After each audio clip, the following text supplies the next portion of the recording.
പുതിയ പോലീസ് മേധാവിയെ കണ്ടെത്താനുള്ള നടപടികൾ തുടങ്ങി സർക്കാർ 30 വർഷം പൂർത്തിയാക്കിയ 6 ഉദ്യോഗസ്ഥരുടെ വിശദാംശങ്ങൾ ഡിജിപിയോട് ആവശ്യപ്പെട്ടു. വിവരങ്ങളുമായി വിനയ രാജ് ചേരുന്നു. വിനയ, പുതിയ പോലീസ് മേധാവിയെ കണ്ടെത്താനുള്ള നടപടികളെല്ലാം തന്നെ ആരംഭിച്ചിരിക്കുന്നു. 6 ഉദ്യോഗസ്ഥരുടെ വിശദാംശങ്ങൾ ഡിജിപിയോട് ആവശ്യപ്പെട്ടിട്ടുണ്ട്. മറ്റു വിവരങ്ങൾ. നിലവിലെ സംസ്ഥാന പോലീസ് മേധാവിയായിട്ടുള്ള ഷേഖ് ദർവേഷ് സാഹിബ് ജൂണിൽ വിരമിക്കുന്ന ഒഴിവിലേക്കാണ് ഇപ്പോൾ പുതിയ ഒരു പോലീസ് മേധാവിയെ കണ്ടെത്തുന്നതിനുള്ള നടപടികൾ സർക്കാർ ആരംഭിച്ചിരിക്കുന്നത്. ഇതിന്റെ ഭാഗമായി തന്നെ 30 വർഷം പൂർത്തിയാക്കിയ 6 ഉദ്യോഗസ്ഥരുടെ വിശദാംശങ്ങളാണ് സർക്കാർ DGPയോട് ആവശ്യപ്പെട്ടിരിക്കുന്നത്. ഇതിൽ ഏറ്റവും പ്രധാനപ്പെട്ട ഒരു കാര്യം എന്തെന്നാൽ MR അജിത് കുമാർ ഉൾപ്പെടെ 6 പേരുടെ വിശദാംശങ്ങളാണ് ചോദിച്ചിട്ടുണ്ടായിരുന്നത്.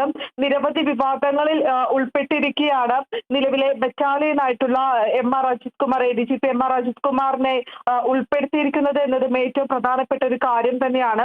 കൂടാതെ തന്നെ 6 പേരുടെ പട്ടികയിൽ ഏറ്റവും മുന്നിൽ നിൽക്കുന്നത്, അല്ലെങ്കിൽ പട്ടികയിൽ സീനിയർ എന്ന് പറയുന്നത് റോഡ് സേഫ്റ്റി കമ്മീഷണർ ആയിട്ടുള്ള നിതിൻ അഗർവാൾ ആണ്.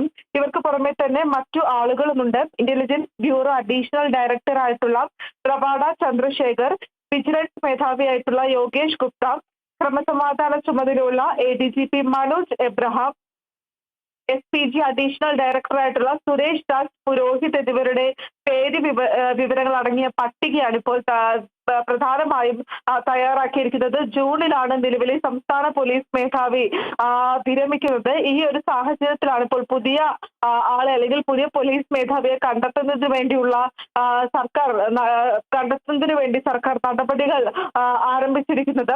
കൂടാതെ തന്നെ ഈ പട്ടികയിൽ 6ാമത്തെ ആള്, അല്ലെങ്കിൽ 6ാം സ്ഥാനത്താണ് MR അജിത് കുമാറിന്റെ പേര് നിലവിലുള്ളത്. 1ാം സ്ഥാനത്തുള്ളത്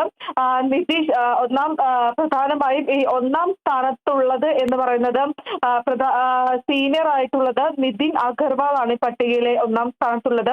ഇവരുടെ താല്പര്യങ്ങൾ കൂടി പരിഗണിച്ച ശേഷം, അല്ലെങ്കിൽ ഇവരുടെ താല്പര്യങ്ങൾ കൂടി അറിഞ്ഞ ശേഷം പട്ടിക ഏപ്രിൽ അവസാനം കേന്ദ്രത്തിന് കൈമാറാനാണ് സർക്കാരിന്റെ നീക്കം.